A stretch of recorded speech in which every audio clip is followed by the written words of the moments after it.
Waduh. Ambo yo dandan kaya aku ro kaya gareng. Wis ngene iki wae apa perlune. Oh iya.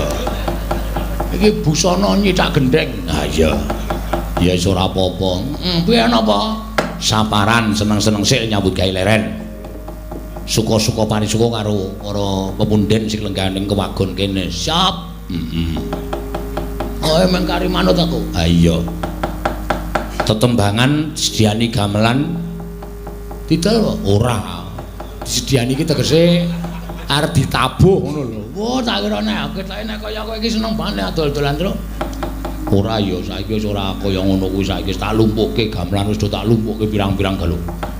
Mun tak krukupi nang omah. Lar ganti sok kapan, Tru? Menengo dilongkas ora. Anggepe arep tak pangan ngono apa gamelane ora kok. Ya ditabuh ning kala mangsane sesuk titi wancine wis nekani nek wis wadahe ana. Oh ya. Mesake gamelan sing iki. Ki nek carane menungso wis nganti tulung-tulung lho, Tru. Ha iya. Ben bengi saka kene pindah kono tutuki terus. Ha iya. Monggo leno tuntuki ya. Wah, ana sing seru, ana sing liri. Ya ora apa-apa karang ya nggo nyambut gawe kok. Heeh. Kempul kuwi dijagur terus. Heeh. Kenong kae ditutuki tutuk nganti larase medun. Iki dilangi. Ra penak nggo omongan. Heeh. Nah iso ki dilangi endi? Nah. Ora kok bengung-bengung. Heeh. Kalimate dadi ra cetha. Iya. Bonang ya ditutuki wela isih. Kuwi ngopo iki? Ah, ki benake. Ora wangun nek kaya ngene iki engko dikira son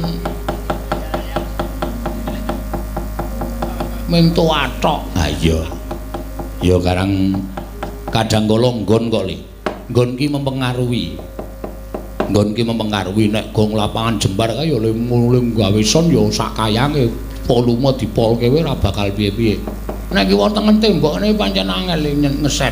Ha iya. Mula ya kudu maklum. Ah iya ning ora kemaklumen banget. Ya nembang kira iki. Ya. Sapa sing arep tok nembang, Tru? Sinden. Ha iya apa wong dodol kacang kuwi. Lah iya aku ki omong apa anane kok. Lah iya aku ya takon apa anane kok kuwi wangsulan atos ya ora. Ya sinden eneng 04678. Sing ora menyang sapa iki Mbak Wayu? Orisa. Ya. Karo Ika. Oh. Ika ora mari-mari. Ya wis ben apa-apa, wis ben apa-apa, ben apa-apa. Ora tata benake aku tak ngeneni terus kok pokoke. Ha iya. Ha iya ya alon-alon kok ora suwe-suwe dibenake. Benake karo ngantuki ngono kuwi mung diputer tok. Luweh. Ya alon-alon. Kemarang sapa sing arep nyekatro? Iki eneng pamundutan, Rek. Pamundutan apa? Ana sing nyuwun panjenengan anu jeneng iki apa kae? Sing kae lho. Mudhar kowe gendenge wis lali kowe. Cuti ya, cuti-cuti dengkulmu kuwi. Sing arep nyutekke sapa nek kaya ngene ora entuk cuti. Ah kowe gendenge wis lali kok. Apa jenenge? Lama, kayak apa jenenge? Lama terus katon. Hah? Kadung tresna kok nganti mari kangen. Bagong sirahe wis bunek tenan. Nek sing nadyan munggah gunung sarung kabeh, sarung jagung. Sarung kabeh dengkulmu. Sing nyekar sapa?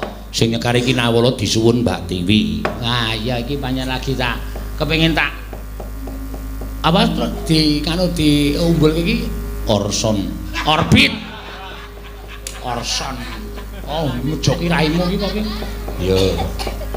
Yo, Mbak Tiwi, medun, Mbak. Heeh. Oh, penonton isih tekan Sidoarjo lho iki. Dong apa? Do gawe gendeng. Yo. Ngene iki wis digawe sak penake wae kong sak titahe ora usah perlu. Aku jan arep ngetokke bahan-bahan, bahan rasa ditokke ngono dijebluke wae.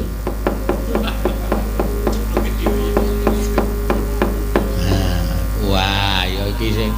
Kabeh iki karang netizen. Waduh. Netizen ki apa? Apa? Netizen ki apa? Center dengkulmu. Netizen ki penonton utawa penggemar utawa sing tukang streaming ki wis iso nganti do nyondro karo sinden dhewe-dhewe. Heeh. Nek Tatin ki arep dialus-aluske nek wong streaming ki ngerti nek Tatin ki galak. Heeh.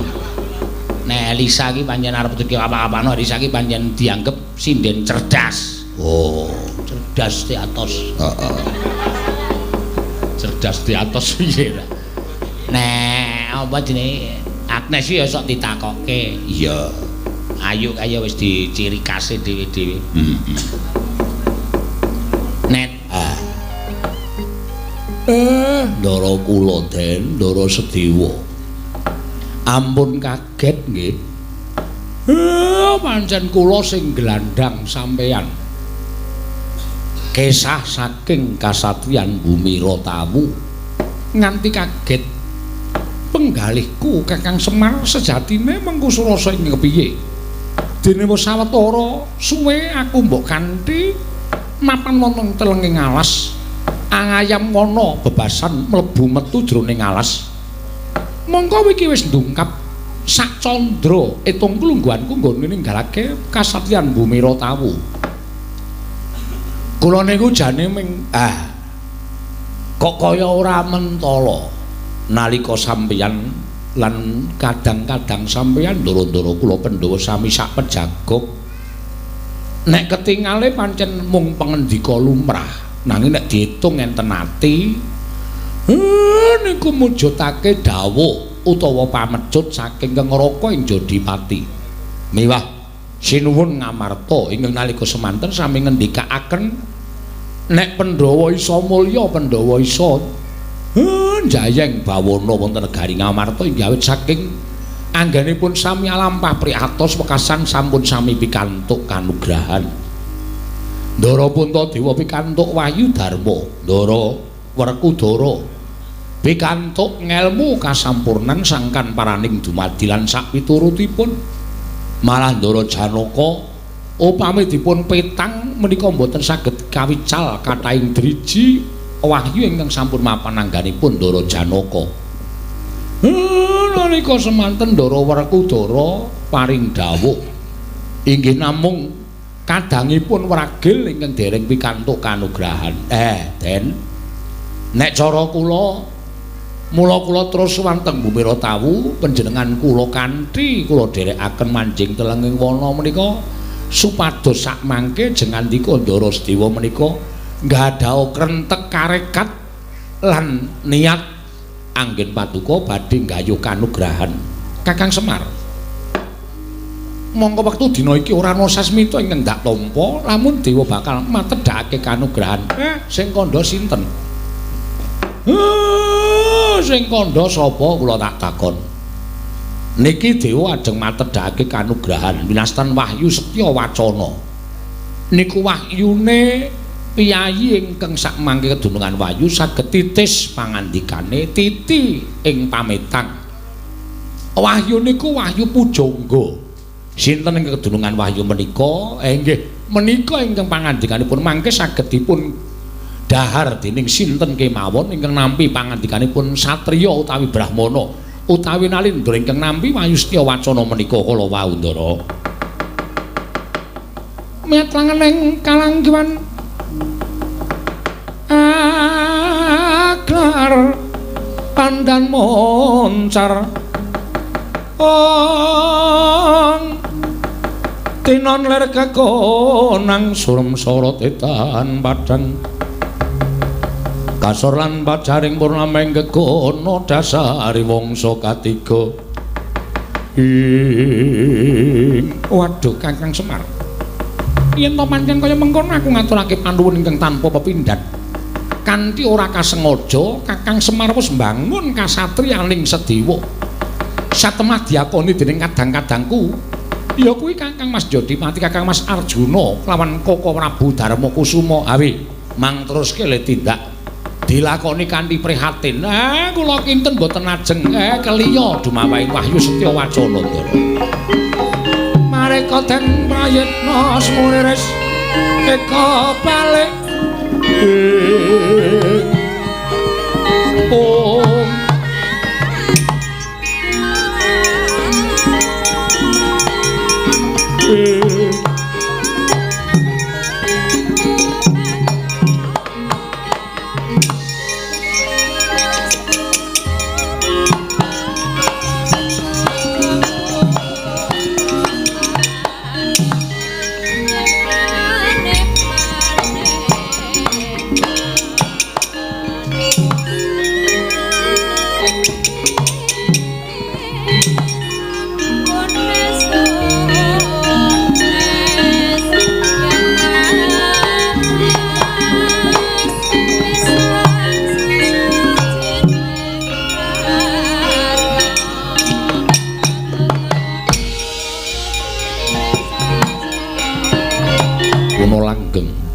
Kakang Rada menawi niki mboten pangling menika kadhi sowanipun Sukma Wicara ingkang abiyantara ning ngarsa ulun Kakang tumuli katimbalana menapa wigatosipun dene Kresna sowan mongko kanthi badan wadak Kakang Rada lenggah ingkang langkung prayogi inggih ngestakaken dawuh Kresna padha kanthi harja saprapta kita kulup wayah kulun Dwarawati tansah pinanganing kawidadane ing sambikala pukulun kula ngaturaken sembah bekti kula kunjuk iya ya Kresna ulun tampa agar ya bombong tias ulun ora liwat pangestu ulun tampanana kula pun dinggo jimat paripindayana ing kasantosan Narayana utawa wigatine dene jeneng kita sowan ngabyan lara pukulun njumbuhaken kan sasmita ingkang sampun kula tampi bilih samangke pukulun badhe matedhaken kanugrahan inggih menika Nastan Wahyu Setya Wacana mongko ngendikanipun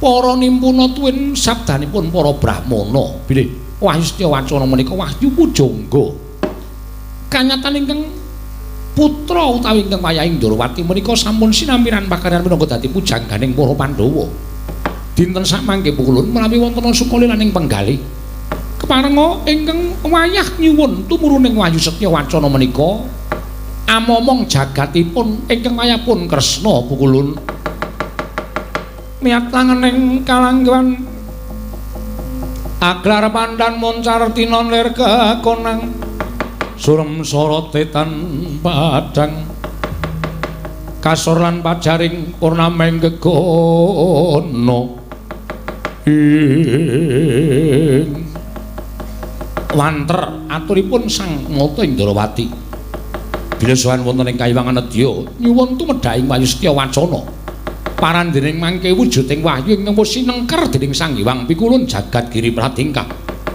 midhanget aturipun Nata Indrawati ing cipta sanes menika minangka dadi werangkaning wahyu mila siga oncat saking kayiwangan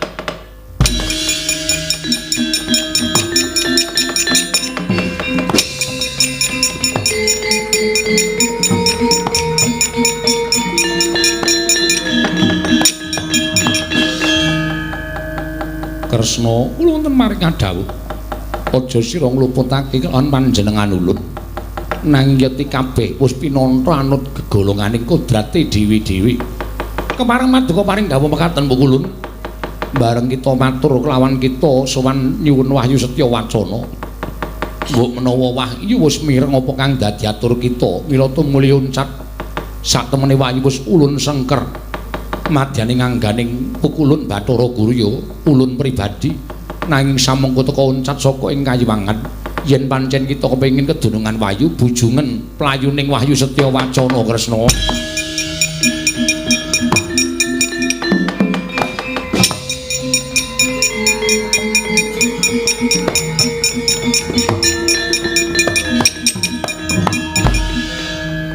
pripun Di Kakang Rada kula mboten saged matur menapa-menapa jersaya sedaya sampun pinesti dhateng kodrating Wang Mahanasa wah dalah Kresna sampun ketayalan sowan dhateng kayiwangan dene wahyu oncat sengganipun Adi Pramesti Bathara Guru Kakang Rada monggo dipun prisani babaring lampan menika Kakang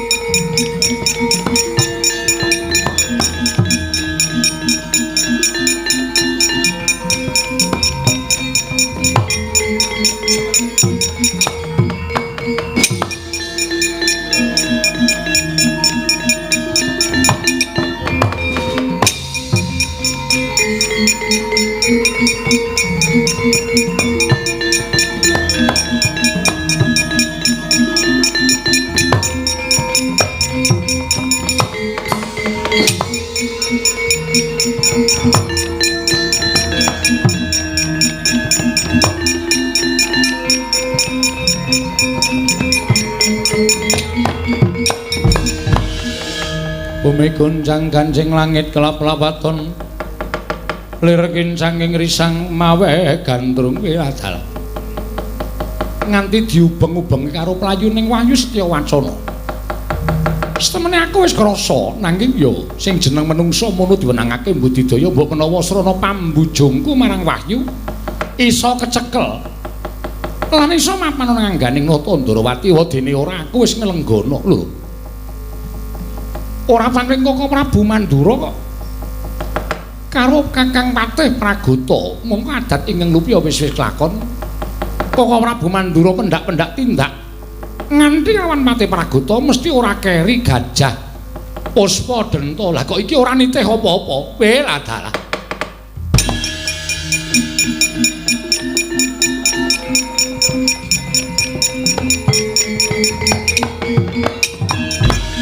Tanggap nata Ndarawati. Nalika semanten puswininga bilih menika panjalmaning mengsa. Sigra banting sumping wujud nata Ndarawati.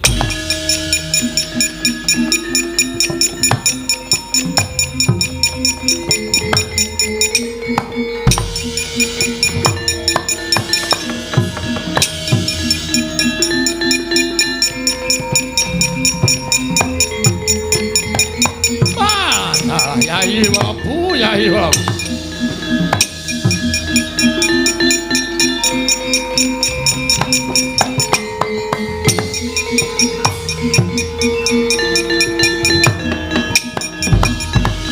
Ribala Dewa Narpati duwe narik swara Kresna kalangkung tresnanira ing waladal Kresna. Lah kok Syadi mapan ana ing kene iki wigati napa? Iki Koko Prabu. Estunipun mboten wonten menapa-menapa. Namung upaya dhateng kadang kula pragil. Walah dalah wis entuk gawe. Inggih derek. Aja kendhat gare Syadi mbudidaya supaya isa pinanggih kelawan kadangku pragil. Koko Prabu kasinggihan. Kresna wonten maring ngadhawuh. Malah kepasang yugya katuji ngenudinipun Kakang ketemu kelawan Syadi ning papan dene. Ngerti yo? Lamun pun Kakang dinuta dening Kyai Prabu Duryudana. Syadi wis prisa nalika semana bapa Penemban Durna Suwanana negara Ngamarta bakal mboyong marang Syadi nanging cabaring gawe. Tumuli Kyai Prabu Duryudana tusan kelawan pun Kakang supaya mborong kalawan Syadi. Kresna, kowe aja selak. Yen kowe wani nduwa keparenging pun Kakang, apa kira-kira Kresna wis ora ngabekti karo Nata Mandura? Nggih sinuwun. Kula aturi mbangun mitra dhateng parentahipun ingkang kadang werda sinuwun Prabu Baladewa. Mula ayo tak ganti menyang negara Ngastina. Yen nganti aku ora bisa mboyong marang Kyai Prabu Kresna, wah lah dalah bakal nampa duka. Mreingaten monggo Koko Prabu kula dherekaken kose supaya ingkang rancak lakune aja nganti ana sambi kala apa-apa. Syadi manjing gendhaga wae. Ngaten Koko Prabu. Ya, inggih ngestakaken dawuh Koko Prabu.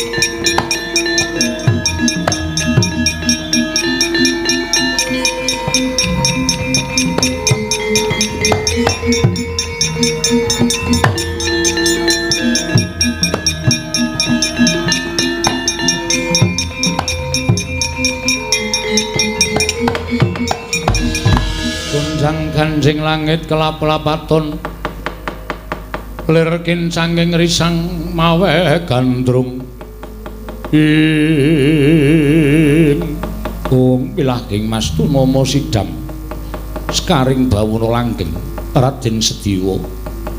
Ayo kaget ulun ingkang merpeki kelawan jeneng kita sayekti ulun utusaning Sang Hyang Jagat Girinata ingkang anyalira kanugrahan kang aran Wahyu Setyawacana. Tanana ingkang pantes minangka dadi swarganing Wahyu Setyawacana kejaba amung ngangganing Raden Sediwa. Mula tata-tata Raden dina samengko sira bakal nampa kanugrahaning Wang Mahanasa ingkang aran Wahyu Setyawacana. satemah samengko nadyan sira minangka dadi ragiling Pandhawa bakal pinercaya dening sagung kadang-kadang kita Pandhawa liyane.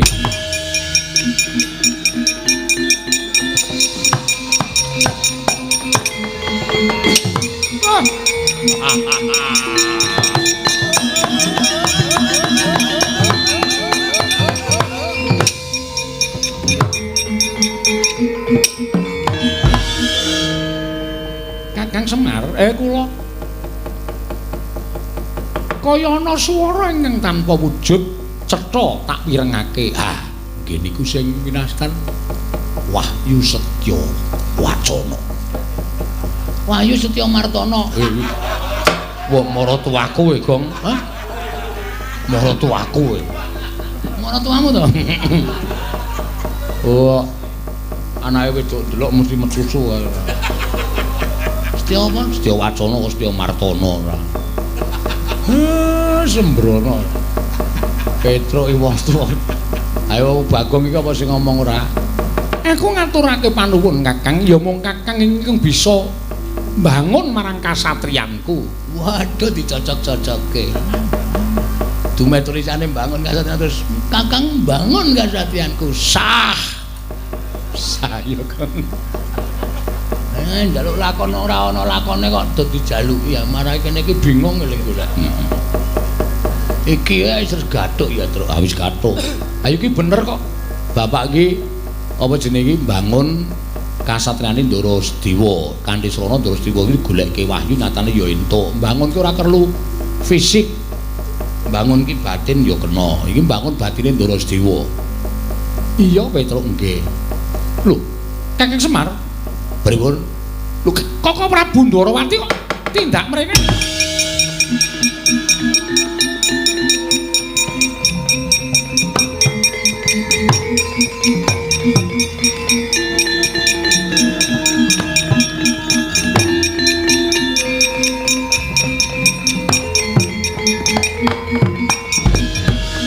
Kunjang gancing langit kelap-lapaton lir kincanging risang mawe gandrung ing Koko Prabu kula ngaturaken sembah bekti kula punja.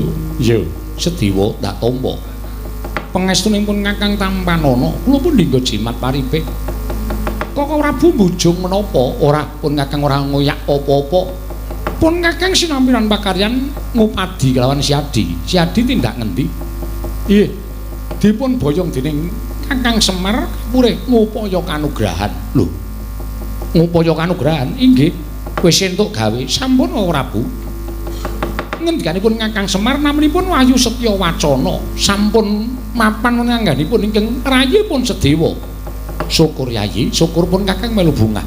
Ya mung tak jaluk aja ninggal marang kasatriyan kewajibanmu isih akeh ayu kondur ning Ngamarta. Monggo Koko Prabu kula dherekaken.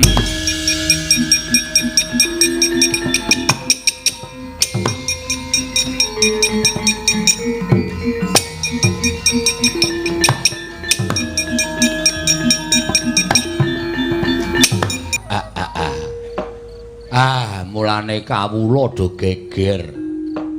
Jebulana Priyagung rawuh. Nala garing iki rak. Begawan Durna lho. Apa ora cetha apa, Pak?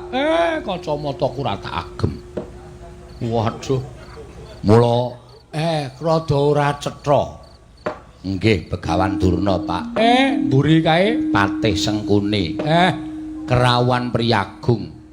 Monggo perenjake ora ganter-ganter pitike jago rada tarung kok tamu kok delidir ya, Tru. Heeh. Penemban Durna karo Patih Sengkuni, Gong. Penemban Durna karo Patih Sengkuni. Wes ketekan virus corona iki. Kok karo piyayi kok omongane kaya ngono. Wis ta, wis ketekan iki wong sing iso disusupi jiwane mesti modar. Mula ngungkuli virus. Aja nek krungu piyayine nesu lho. Ora wedi aku. Ora wedi ning nek duka ndak ora prayoga kedadeane. Penemban wilujeng rawuhipun. Gandak bleguduk suaru gembal. Sumarante, hawela. Iya Semar. Slamet tekaku ning Sambikala. Aku ngaturake basaku katur marang kowe ya Semar. Nggih, kula tampi. Dipun sekecaken Mremban. Oh iya wis ora kurang prayoga praptaku ning Karang Kadempel dina samengko iki Semar. Regena Pati Sengkuni katuran karaharjan rawuhipun. Iya. Kakang Semar, slamet tekaku. Aku ngaturake basaku katur ya Kakang Semar. Nggih, kula tampi. Dipun prayogekaken lenggahipun ya wis ora kurang prayoga. Nyuwun pangapunten gandeng mriki menika namung dusun benten kaliyan negari utawi benten kaliyan kraton. Mila sarwa-sarwi cumpen sarwa-sarwi awon kawontenanipun boten trep menawi kinarya pelengganipun piyayi-piyayi kados panjenengan. Lha wis ora dadi ngopo? Ora dadi ngopo? Aku wis ngerti ukuran kekuatanmu iki aku wis ngerti. Kekuataning Semar minangka dadi Panakawan, kekuataning Semar minangka dadi Batur ki kahanane kaya ngapa aku wis ngerti. Mula ora usah dadak njaluk ngapura. Wis memper nek kowe kuwi ora duwe, wis memper nek kowe kuwi melarat, wis memper nek kowe sarwa kekurangan, wis pas nek kowe iki sekeng. Mula ora usah dadak njaluk ngapura. Aku mapan ning kene iki wis sak lumrahe.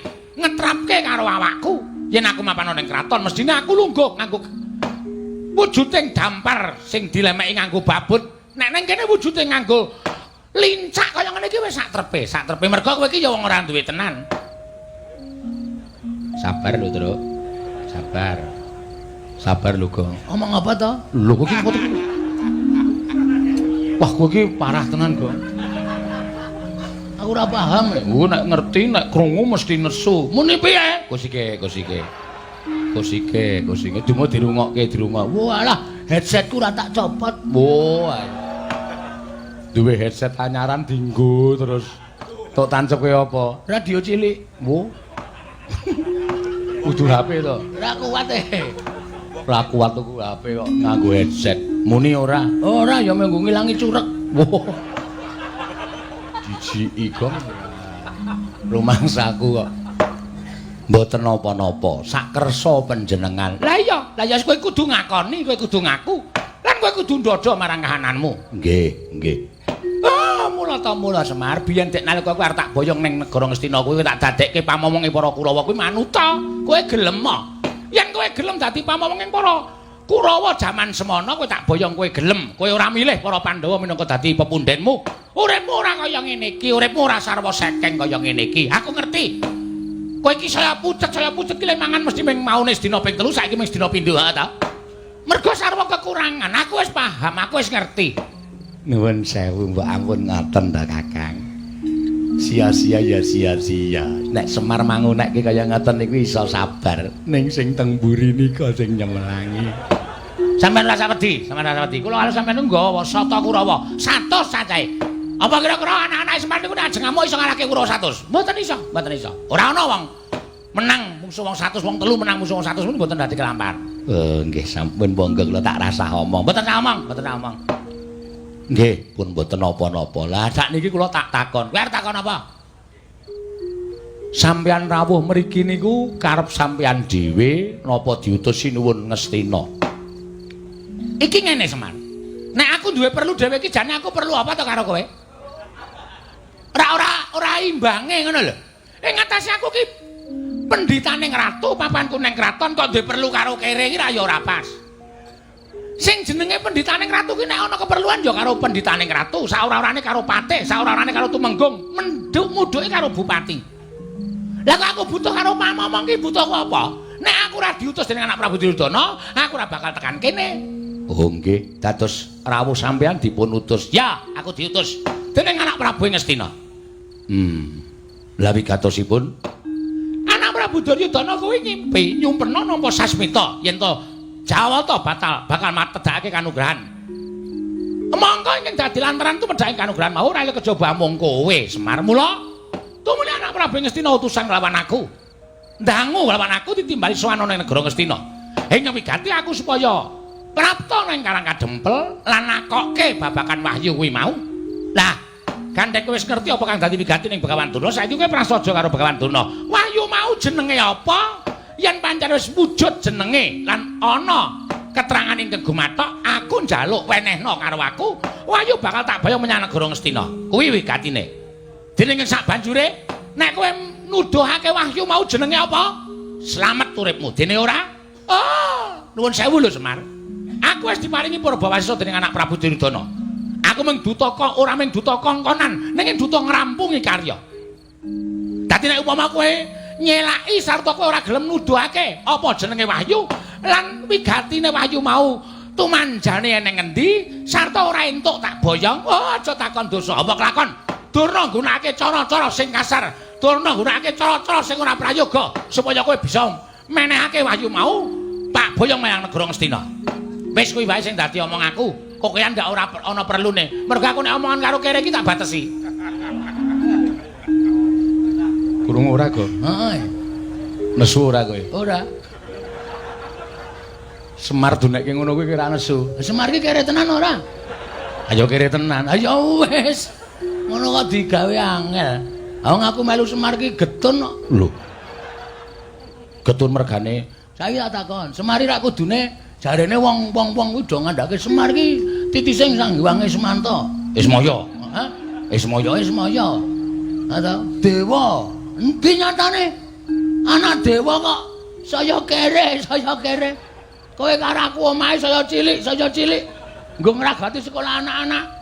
Piye wis kuwi? Aku ki jane getun, upama ana sing ngepek aku, dadi anak ana aku trima melu sing ngepek aku aja. Ning angsare gedhe. Aja didelok saka bandane, aja didelok saka ukuran bondo donya lho derajat pangkat. Kowe melu Semar ayem to? Ora. Ayem ngono. Ayem apa wong utange wae akeh kok ayem. Petro, dalem, Pak. Bagong aja tok jak omong, lakbanen cangkeme. Saya suwe kok neng ati saya ngregetke. Kok sik do meneng aku tak wangsulan. Nggih, ngatos-atos lho, Pak. Ngatos-atos lho, Pak. Ngati-ati lho, Pak. Ora satok elek aku ora butuh karo kowe. Nesu, Bapak. Arepmu nesu, Bapak nesu ora dianggep anak, ora masalah. Lunga ta.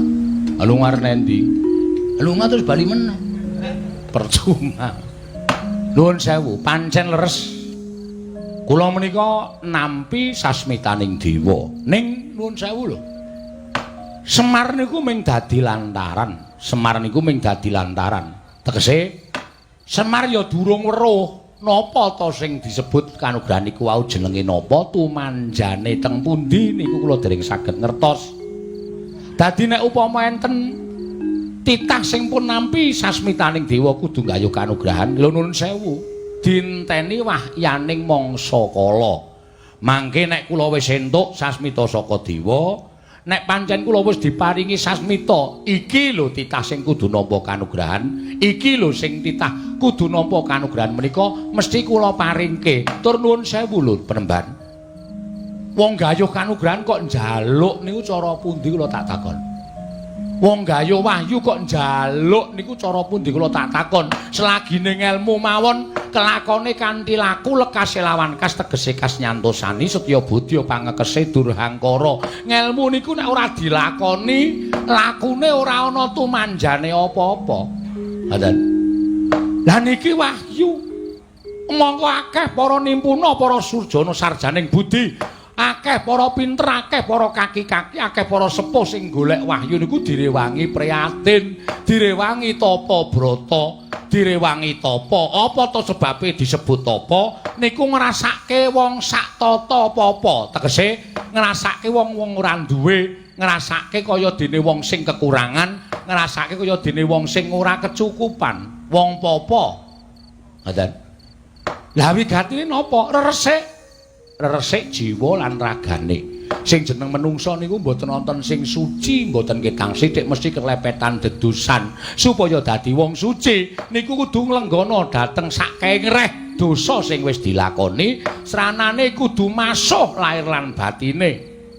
Kanthi sarana priyatin. Mboten kok priyatin to apa brata niku njaluk karo sing mbau reksa, sing tunggu kali kene aku wene ana kekuatan, sing tunggu guwa kene aku eno kekuatan. Mboten, ning golek papan sing sepi sing ora ana swara apa-apa supaya gedhekke nggone wiridan ngagengaken asmaning Gusti supaya Gusti paring pangapura saking keluputan. Niku nek wis resik niku lagi entuk wahyu niku pantes. Angka 2. wong kedunungan Wahyu niku nuwun sewu nek satriya ya kudu netepi kasatriyane sing kanthi apik, netepi kewajibane sing kanthi becik. Nek dadi ratu ya ratu sing apik, nek dadi satria sing apik, nek dadi lurah sing becik, nek dadi bupati sing apik. Niku bakal entuk kanugrahan mbuh wujud napa. Merga wis iso nglakoni kewajibane kanthi apik, mboten kelepetan dedusan. Nek dadi pendhita sing apik, aja pendhita sing suarane kaya kertas kaya ngoten niku. Nek sampean kaya ngoten niku ora diajeni karo sak pepadane. Sing diajeni ming serban kali ketu sampean le putih. Ning ati sampean lecek, ati sampean kebak wulu, ati sampean kebak drengki srei panas ten patiopen dahwen. Niku mboten apik penemban. Dan tur wong kedunungan Wahyu niku kudu iso nglakoni 3 perkara. Mangrungokke mboten kula mejang karo pendhita ampuh mboten. Ning ming tukar kawruh, muga-muga kawruh Semar niku iso dienggo penemune Begawan Durna, iso dienggo tambahan ilmu sampeyan. Wong arep kedunungan Wahyu kuwi duwe watak 3 perkara. Inggih menika wujudipun lila, wani lan kurban. Ngoten. Lila niku wong urip ning alam padang niku lila karo uripe kudu ikhlas ngelingono. Nek urip niku ming sak derma diparingi, ora njaluk, ora ngemis, ora utang. Sing maringi sing gawe urip.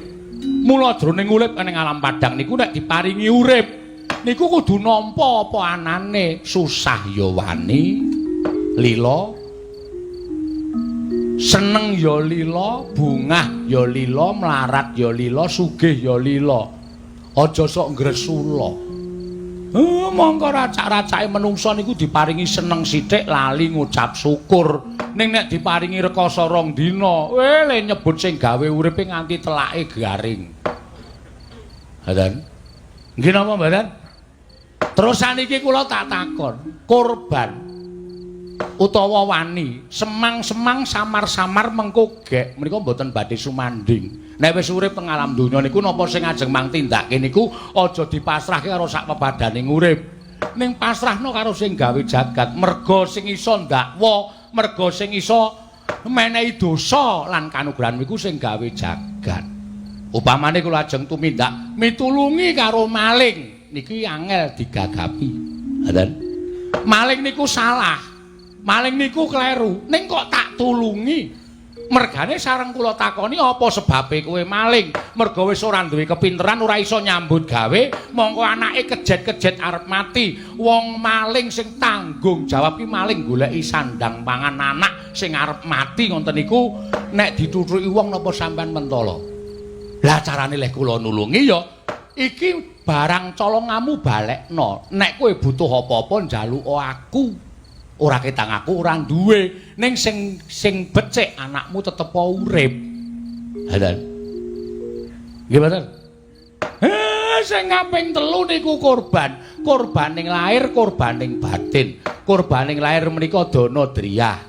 Weweh tetulung dateng sak pepadane. Ngoten. Tetulung dateng sak pepadane menehi sandang wong kawudan, menehi payung wong kudanan, menehi buga wong kaluwen. Mongko tanpa pamrih sakniki wis ora enek. Ora enek wong ngekeki tanpa pamrih niku pun mboten nonton. Pun kula tak takon. Ujaring para sepuh nek tanganmu tengen menehi, tanganmu kiwa, aja nganti weruh niku gombal wis ora enten. Racak-racake oke-oke wong sugih diparani jaluki sumbangan, menehi akeh ning mesti ana tembunge kula mangdongake waras, kula mangdomake rejekine akeh. Niku tegese nyumbang wis ora lahir batin, mergo dadi dol tinuku, duwe didol dadekke donga. Kok kaya aku ya? Lah. Sampeyan malah krasa dhewe to. Mula nek njaluk kanugrahan gayuh wahyu niku ampun njaluk ning budidaya.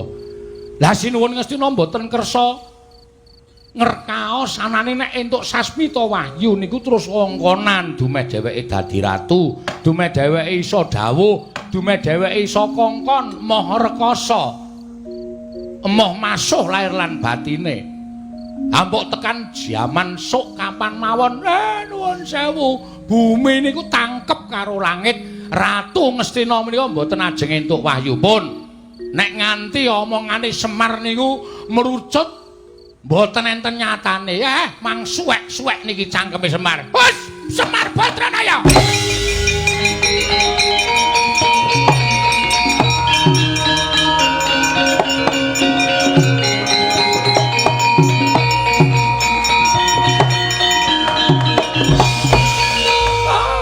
Maning jajalan sukertaning bawana iblis lanat.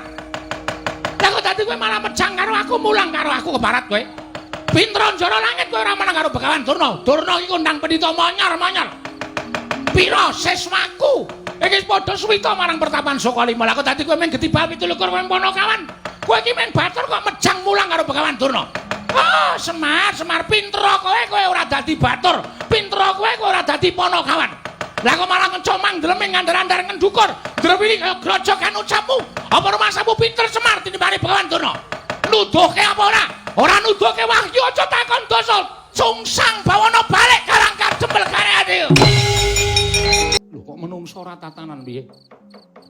Ana ratu buta bareng ketemu karo aku. Dheweke muni arep nglamar Dewi Werkudara. Gawe muntap hatiku tak pulosara ning nyatane aku dicokot. Panas awakku. Digetak gondal Kresna kakangku. Kukupan Sanaka. Ora cerdas. Aji Bandung Bandawasa. Aji Bandung Bandawasa. Wah. Ora tumomo. Godo rujak para. Godo es krim rujak. Ih, kowe. Ngopo to? Omong diturokke kok nyaduk ora. Ora samelu ngono to, engko sikik engko melu-melu engko sikik. Piye to? Kenapa Mundur. Yung. Kuwi kukuke landhep Nggo nyuwek endas. Akon nganggo lambe wae kok nganggo sirahe dicuwek nggo kuku ora. Wis payah iki. Ben. Batur do cerewet. Ora pati nduga ora tontone kaca pesan Werkudara. Yo gage Wresanono.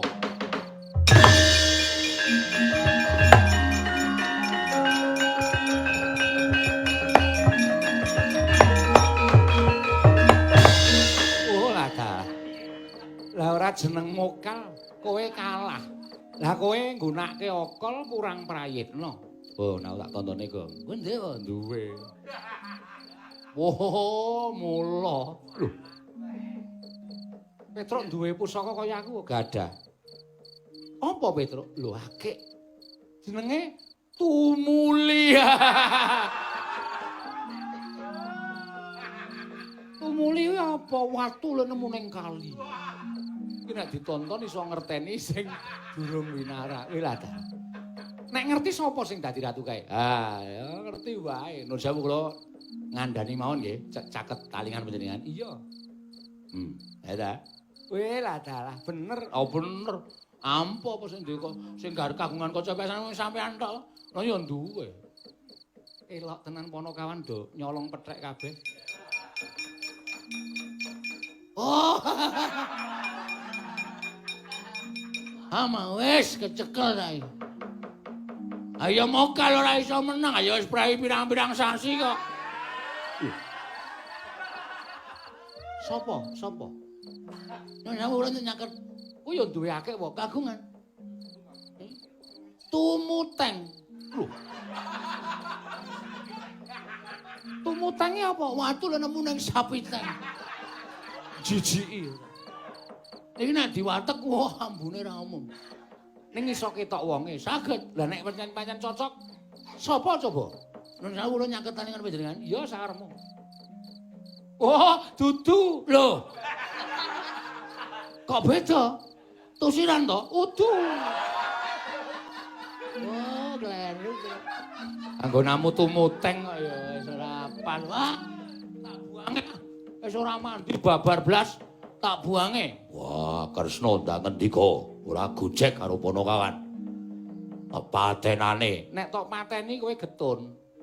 Getun nggon apa kae Ratu Buta? Aku ora rumangsa tepung, ora rumangsa seduluran karo Ratu Buta. Iya. Pancen blegere kaya ngono. Kowe nggunakake okol ora bakal menang. Wah, carane piye? Carane kowe kudu ngungrum karo Buta kae. Ngungrum ki piye? Lho, ngungrum iki kaya dene wong lanang sing gandrung karo wong wadon. Nek ora ngono ora menang. Wis, lakonono.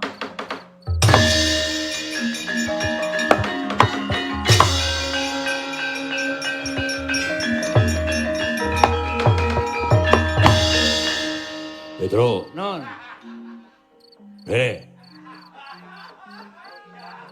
Iki kanggo awake dhewe. Nek ora dikepruk ndasmu. Pripun?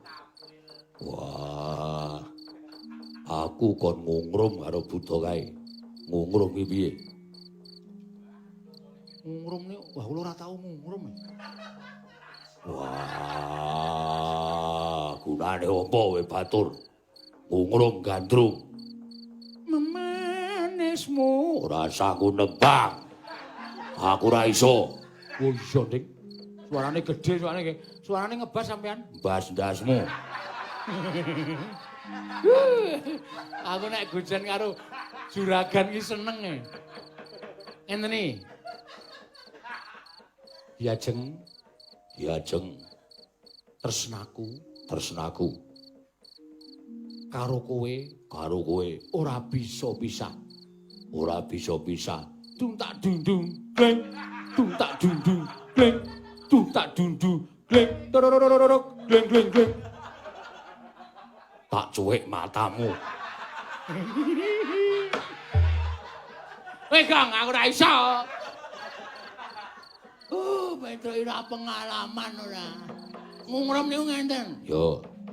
Buta niku kandak tangane cek ngene. Ayo. Aja nganti iso obah. Langsung dicucuk. Cucuk ngono apa? Sak seneng sampean. Ngoten mawon malah terus wah, ponokawane do edan ora iso ngajari aku. Gunane apa? Ya Tru, lunga ya. Rasa gojek karo kuwi gojek karo Ndara Janaka malah aman-aman. Ku tas-tas. Nggih pokoke sampean ngandhake tresna karo Buta nika jenenge ngungrum. Ngoten. Aku tresna karo kowe. Aku ora iso kelangan karo kowe. Kowe tetep kekasihku, kowe cintaku, kowe sayangku. Emah. Wah, yo, ora rototke.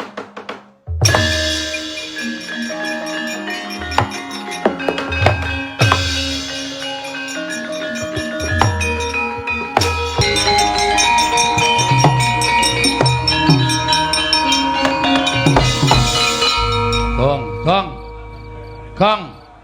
Kowe arep ngopo, Le? Bagong arep ngopo? Aku ora ngopo-ngopo mung nang kene kithok aku. Ya wis. Ngegol-goli senengane. Aku ki arep nesu e. Ya wis gek nesu. Sik, tak salin. Ya. Wah, nganggo koloran abang iki kostum duel. Oh iya.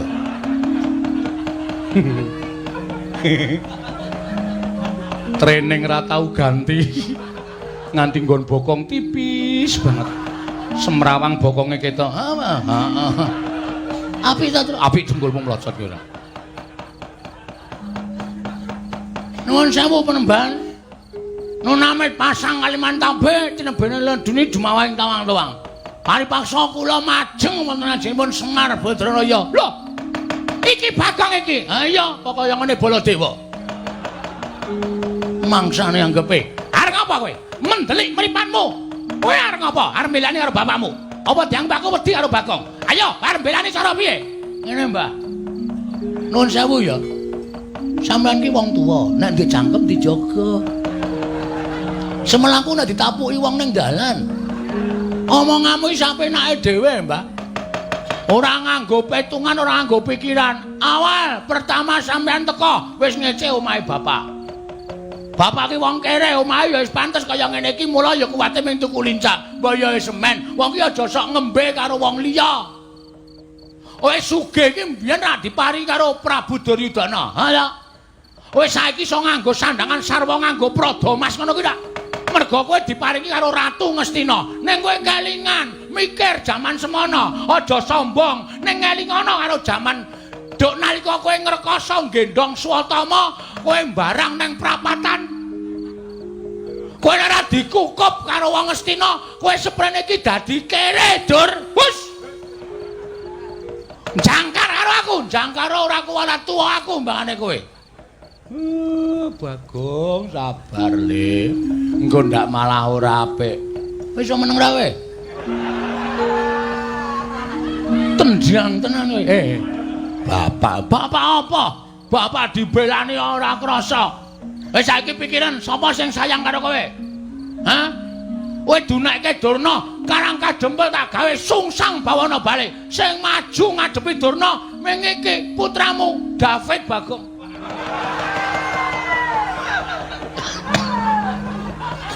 Tambah David iki gek kapan? Hah? Ngerti ora? Kuwi anakmu sing gedhe dhuwur kuwi to ndol-ndolke kuwi. Men ketap-ketip. Kuwi sing kera kuwi. Mbok diganti matane, matamu ora. Nek aku arep sapa rumasane? Hah? Mikir. Donya ya ora langgeng, Mbah.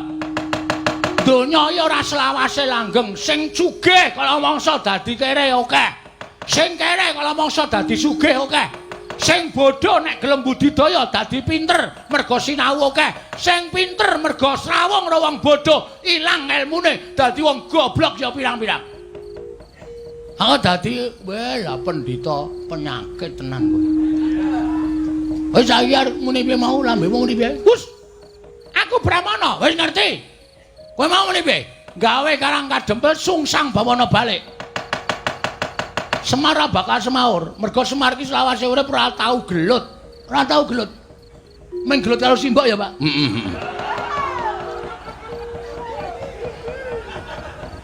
Sumo ya? Heeh. Aku nek weruh Bagong nek malah guyu dhewe.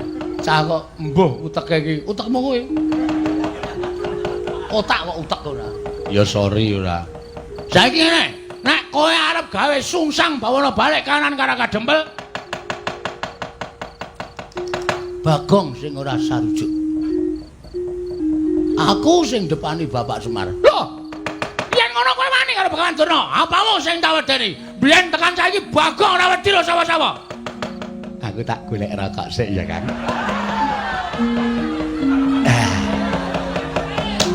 Kalau mau pun tumbas mentol.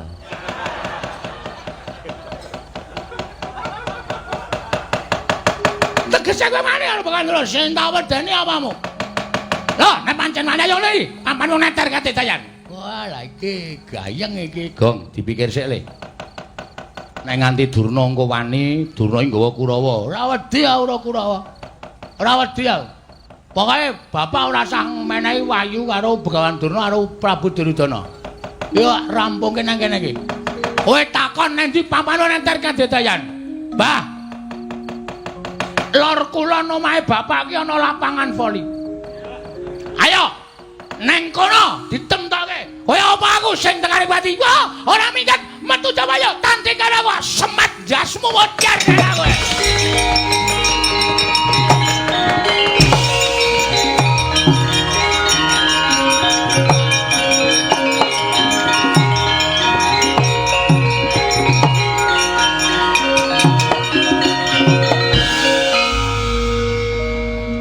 Kok kowe kok ora merana ki ngapa? Lah ngapa? Merana kan ngapa? Lah mau rak nantang Durna to? Ayo ditandangi. Modar apa? Si. Terus iki karepmu piye?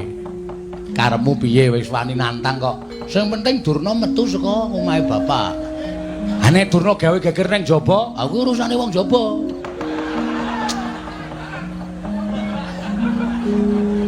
Gong, kowe iki ora edan lho. Iki serius lho, Gong. Durna nggawa Kurawa 100. Nek kon ngrusak Karang Kadempel tak kira ora nganti 3 kedheping netra Karang Kadempel mubal dadi geni. Kowe omongan kaya ngono iki rumangsamu ora ngembet katentremane wong sakarang kadempel apa? Lho, maksud lu? Maksud lu?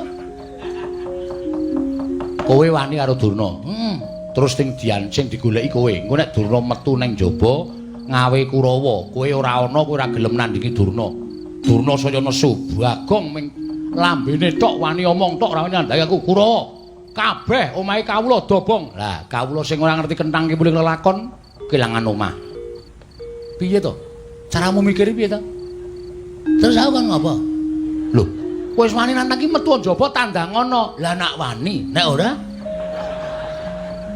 aku dadak omong, nggih cangkeme.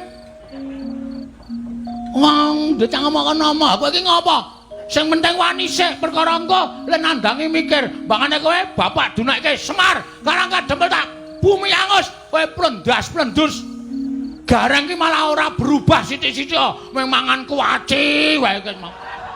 Klecak-klecuk. Nyemeng karang ya nglem. Wis saiki piye carane kaya ngene piye? Oh kowe sing gagah temandang. Amoh aku nek musuh Kurawa kalah. Sik. Ada ide? Aja wae. Ada ide apa? Putra-putra Pandhawa kon ngapa? Oh iya ya, Ndara Antarsena, Ndara Gatotkaca, Ndara Antarja. Lah engko terus supaya Ndara Pandhawa ki do duka, aku sing gawe masalah. Sing gawe ukara aku. Carane? Don tindak mrene sik. Ya kowe sing kono. Nuwun, Den. Yo. Sapa gong tamune? Gawan Durna. Ning pun metu, pun medal. Lho, wis lunga. Mpun sampean kan tindak mriku. Yo, ya sangu tak rono, nggih.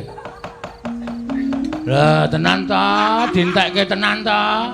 Lho, apa? Niki tempe niki leng goreng kula. Donggo jagongan. Wong tempe dipangan Bendoro kok ora entuk. Joli lho. Ya. Awi do mriki. Ya, aku tak mrono tak sowan bapakmu.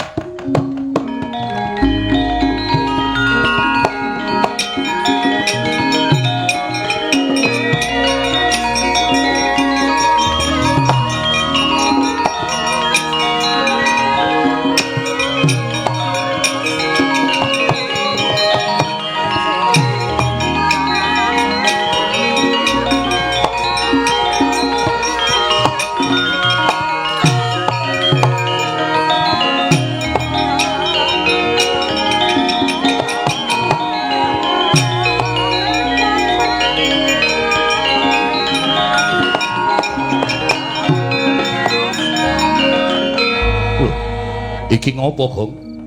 Bapakmu kok ungkep-ungkep mudhun saka pelungguhan mripate ditutupi. Nangis, Bapak. Lho. Nangis ngopo? Oh, Durna mriki niki wau ora tak tendhangi. Lho, gene kowe wani nendangi Eyang Durna. Empun saking judeke. Masa Bapak dicedhaki Mbah Semar kowe ngerti wahyu sing ngerti tumiba ning jagat tak jaluk karo Durna nggawa keris. Adi nyonyok-nyonyokke Bapak Semar, Bapak nganti tiba saka kursi terus nangis niki. Nek mboten kula sing ngewangi ajeng sinten malih? Eyang Durna mentolo karo Kangane Semar. Ngono kuwi ya, Tru? Ya, Tru? Tru? Heeh. Ngono kuwi tenan. Bela dalah Kurawa brabrik.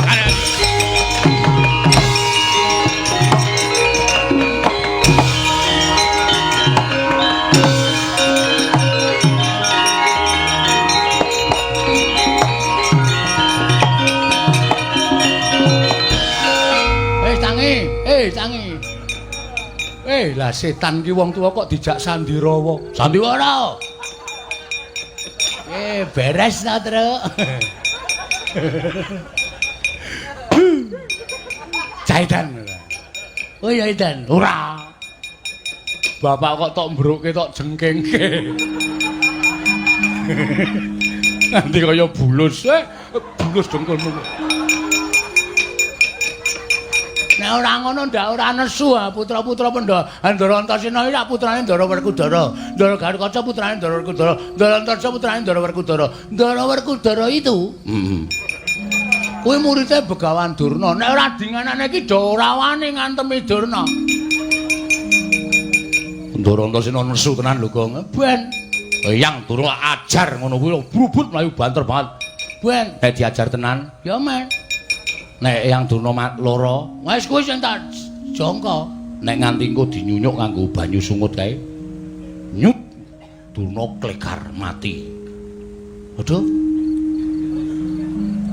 Durna mati Ndara Werkudara prisa Antasena mateni Durna bapakku. Sing ngakon sapa? Semar. Semar dipulorosara karo Durna. Semar ngaku, aku mung dikon Bagong kowe goleki Ndara Werkudara. Mbok cangkeme sing apik, Truk. Ora usah ngedeg-degi ngono kuwi lho.